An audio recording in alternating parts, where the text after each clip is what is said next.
सर्वात मोठी बातमी वंचित बहुजन आघाडी गेल्या 1 वर्षांपासून महाविकास आघाडीत घरोबा करण्याच्या तयारीत होती. त्या दृष्टीने अनेकदा हालचाली झाल्या, पण त्याला काही यश आले नाही.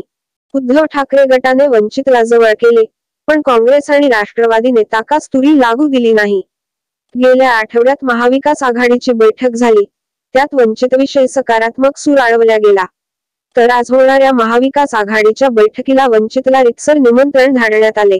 पण त्यापूर्वीच वंचित बहुजन आघाडीचे अध्यक्ष डॉक्टर प्रकाश आंबेडकर यांनी मोठा बॉम्ब टाकला आहे. आपल्याला काँग्रेसने हे दिलं ते दिलं म्हणून मुस्लिम मतदारांनी आता काँग्रेस सोबत जाऊ नये. आगामी लोकसभा निवडणुकीत राज्यातील 48 पैकी अर्ध्या जागांवर काँग्रेस एकटी लढली तर अर्ध्याहून अधिक ठिकाणी त्यांचं डिपॉझिट जप्त होईल.